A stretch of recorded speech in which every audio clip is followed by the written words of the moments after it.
सलाम, नमस्ते, सत श्री अकाल। मैं हूं रजा और आप देख रहे हैं रजाग्राफी की इंटरनेशनल रिपोर्ट, जिसके अंदर आसान और सिंपल भाषा में जल्दी आपको दुनिया की कुछ बड़ी खबरें मिलने वाली हैं। दोस्तों, मैं 10 दिन पहले आपको बता चुका था कि भारत मोहम्मद बिन सलमान आने की तैयारी में है, लेकिन अब इससे बड़ी खबर है। सिर्फ भारत ही नहीं, वो पाकिस्तान भी जाएंगे। मोहम्मद बिन सलमान के वेलकम की तैयारी पाकिस्तान में ज़ोरों से चल रही है।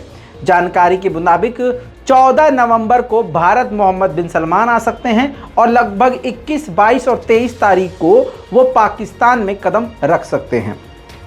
इमरान खान को लेकर, पीटीआई को लेकर और पाकिस्तान की सरकार के साथ इमरान खान के टकराव को लेकर जो पूरे पाकिस्तान में बवाल चल रहा है, फिलहाल के लिए शांत हो चुका है। और कहा यह जा रहा है कि अब इमरान खान जब तक पूरी तरह से ठीक नहीं होंगे, रैली इतने बड़े लेवल की नहीं होगी।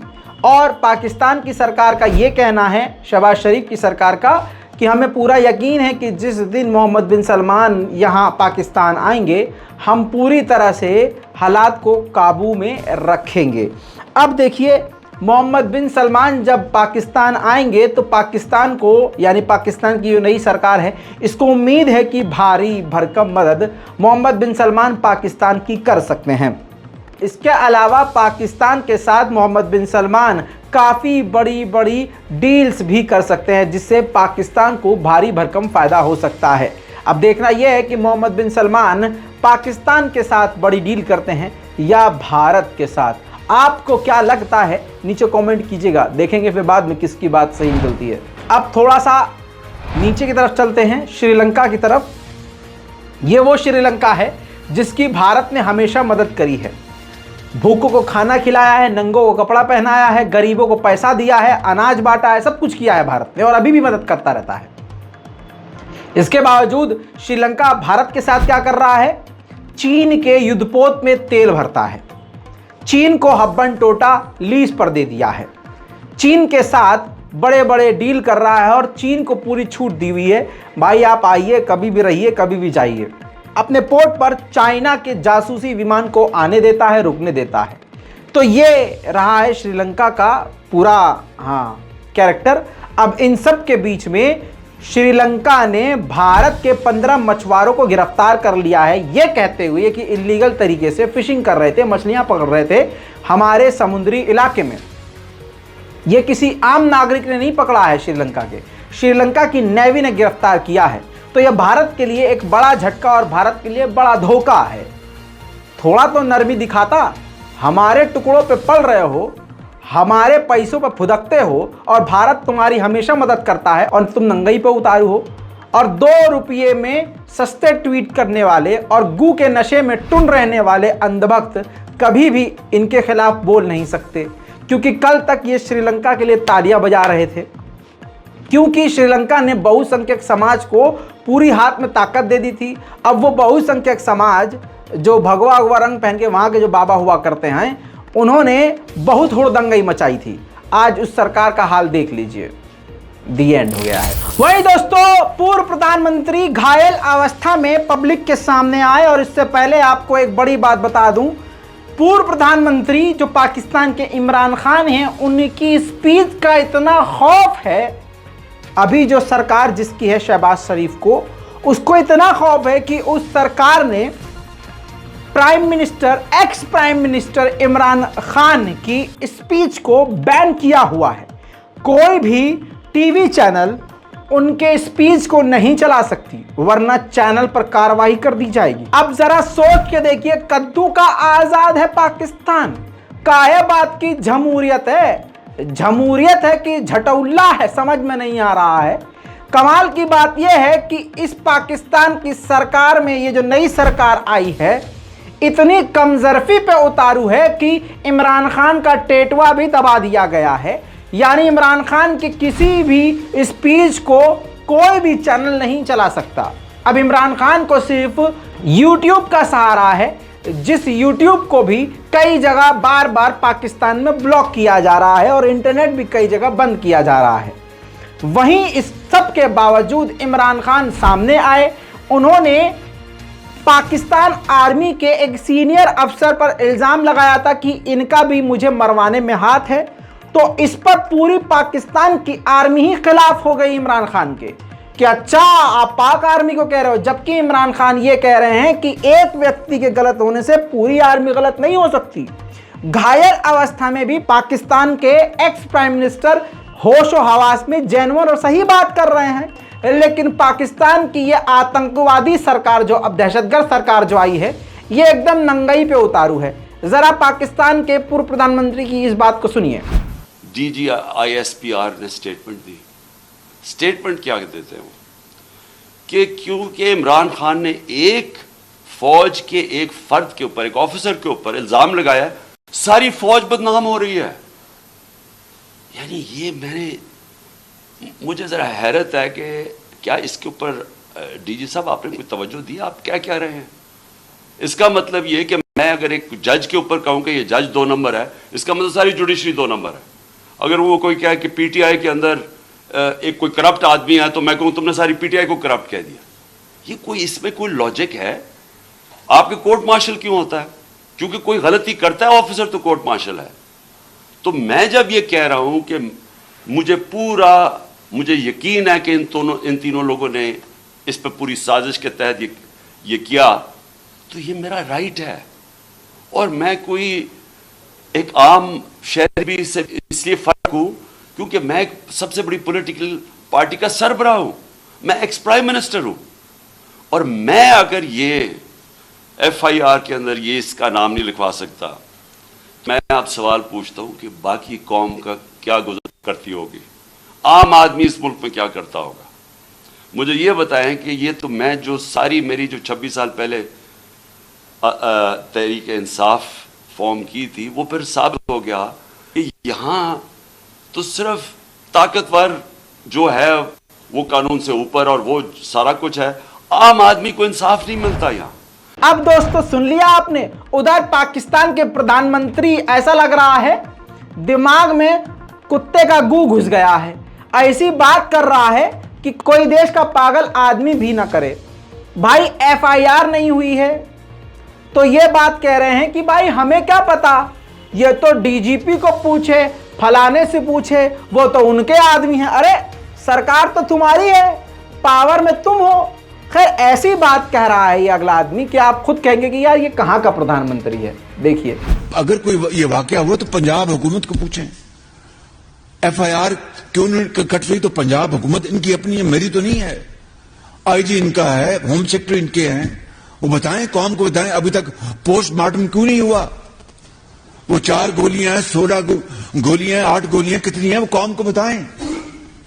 सुन लिया। इसके बाद इमरान खान ने जो ऐलान किया है वो काफी हिम्मत वाला माना जा सकता है, और आप मानेंगे जहां उनको गोली लगी है, अल्लाह ना करे आपको कहीं गोली लगे तो आपकी हिम्मत होगी दोबारा वहीं जाकर वही काम करने की।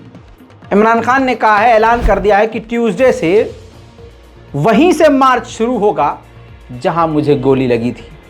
कहा जा रहा है कि इमरान खान खुद भी वहां पहुंचेंगे और वहीं से मार्च आगे बढ़ेगा। खैर कहना इतना ही चाहूंगा, अभी तो ये गोलियां चलवाई हैं शहबाज शरीफ की दहशतगर्द सरकार ने इमरान खान पर, अपने ही लोगों पर, अपने ही देश के लोगों पर। अब ये जो मार्च है और खतरनाक हो सकता है, कोई बाइद नहीं ये धमाका करवा दें और सैकड़ों लोगों को मरवा दें। इन सब के बाद अब आगे बढ़ते हैं। शहबाज शरीफ जो अभी चाइना गए थे, चाइना ने उनके साथ एक बड़ी डील करी है, बल्कि ये चीन के ही हक में है। पाकिस्तान में CPEC प्लस के जो चीन के प्रोजेक्ट चल रहे हैं उसमें चाइना के इंजीनियर और चाइना के बड़े बड़े अफसर काम करते हैं, जिनको पाकिस्तान में मौजूद अलग अलग आतंकवादी निशाना बनाते हैं और कत्ल करते हैं। कभी आत्मघाती धमाका कर देते हैं, कभी गोली मार देते हैं, कभी रॉकेट मार देते हैं, कभी बम फेंक देते हैं।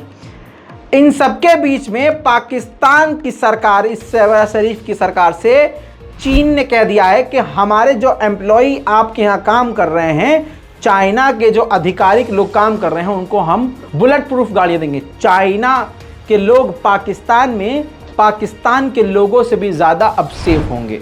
उधर पाकिस्तान के सिंध के इलाके में 100 से ज़्यादा गुंडे कहे जा रहे हैं, उन्होंने हमला किया पुलिस के ऊपर, जिसमें 5 पाकिस्तान के पुलिस अफसर मारे गए हैं।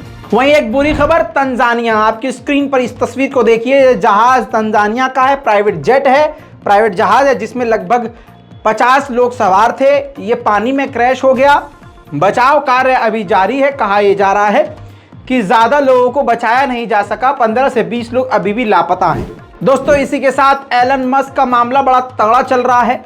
एलन मस्क ने ब्लू टिक वाला ऑप्शन शुरू कर दिया है। iOS यानी आईफोन यूजर जो ट्विटर चला रहे हैं और जिनको ब्लू टिक मिला हुआ है उनको America, Canada, Australia, New Zealand, Britain यानी यूके, इन 4 से 5 देशों में पेमेंट शुरू हो चुका है। अब यहाँ के लोगों को जो ब्लू टिक वाले हैं पैसा देना पड़ेगा। दोस्तों इसके अलावा ट्विटर के फाउंडर जिन्होंने खुद ट्विटर बनाया था, जैक डॉर्सी, उन्होंने माफ़ी मांगी है लोगों से। उनका कहना यह है कि लोगों का गुस्सा मेरे पर जायज़ है क्योंकि लोग ये कह रहे हैं कि हमारी वजह से, मेरी वजह से ऐसा हुआ है। जाहिर सी बात है, अगर इन्होंने इतनी बड़ी कंपनी बना ना दी होती इसको, और इतनी बड़ी कंपनी ट्विटर को बनाने के बाद अगर बेचा ना होता तो आज ऐसा ना होता जो एलन मस्क हर चीज़ को बेच रहे हैं, ऐसा इन्होंने कहा। वहीं अमेरिका के फिलाडेल्फिया के इलाके में एक व्यक्ति ने कई लोगों पर गोलीबारी करी जिसमें मरा तो कोई नहीं लेकिन 10 लोगों को गोली लगी है, बुरी तरह से लोग घायल हैं। वहीं अफगानिस्तान के हालात इतने बुरे हैं दोस्तों, मैं क्या ही बताऊं। जो सरकारी अफसर थे, जो रिटायर्ड हैं, जिनकी पेंशन आया करती थी, जब से तालिबान सरकार आई है उनको 1 रुपया पेंशन नहीं मिला है। हालात ऐसे हैं कि वो भूख से मौत के मुंह में जा चुके हैं। अफगानिस्तान के हालात दिन प्रतिदिन बेकार होते जा रहे हैं। उधर ताइवान ने जानकारी दी है कि 11 फाइटर जेट और कई युद्धपोत जो चीन के हमारे इलाके में घुस रहे थे, हमने उनको खदेड़ा है। वहीं जापान एक प्रोग्राम होस्ट करने वाला है, प्रोग्राम करवाने वाला है जिसमें कई देश अपनी शक्ति, अपनी ताकत दिखाएंगे, जो कि जापान में ही होगा। कई देश हैं जो अपनी नेवी की शक्ति वहां दिखाएंगे, जिनमें बताया गया है कि जापान तो होगा ही ऑफ कोर्स, उसके अलावा भारत होगा, भारत के अलावा अमेरिका होगा, south Korea, Britain, Australia, Singapore और थाईलैंड भी शामिल होगा। रूस और यूक्रेन की कल लास्ट अपडेट में मैंने आपको बता ही दिया था, लेकिन अब फिर से डिटेल दिखाऊंगा और बताऊंगा।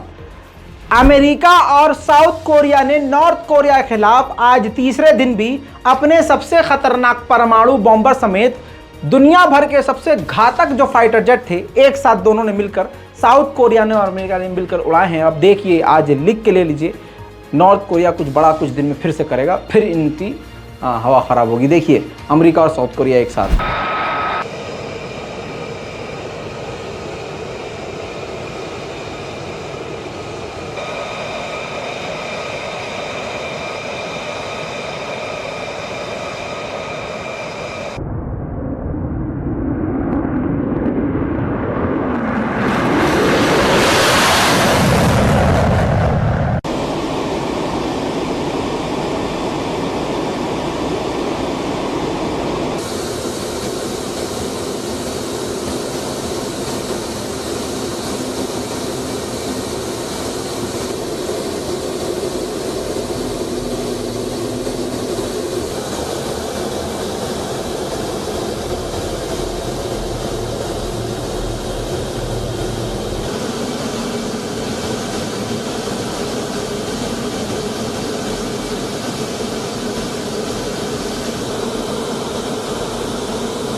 साउथ अमेरिका की एक देश है पेरू, PERU, पेरू। वहां का ये झंडा और ये है उसका मैप। क्लियर हो गया बच्चों? ठीक है। अब आपको बता दूं कि पूरी जनता सड़कों पर उतर आई है। तस्वीर देखिए, लाखों लोग सड़कों पर उतर आए हैं और मांग ये है कि प्रेसिडेंट को बदला जाए, चुनाव दोबारा किया जाए। महंगाई, बेरोजगारी, भूखमरी से परेशान है पेरू के भी लोग। अब खतरनाक प्रदर्शन हो रहा है। अब इस देश यानी पेरू में भी हिंसक प्रदर्शन की आशंका है। चैन, सुकून सब जगह से, पूरी दुनिया से खत्म होता जा रहा है। कयामत की निशानी है, मेरा तो ये मानना है। इस पूरी रिपोर्ट पर दोस्तों आपकी क्या राय है? अपनी राय कमेंट में लिखिए, रिपोर्ट को शेयर कीजिए। जय हिंद।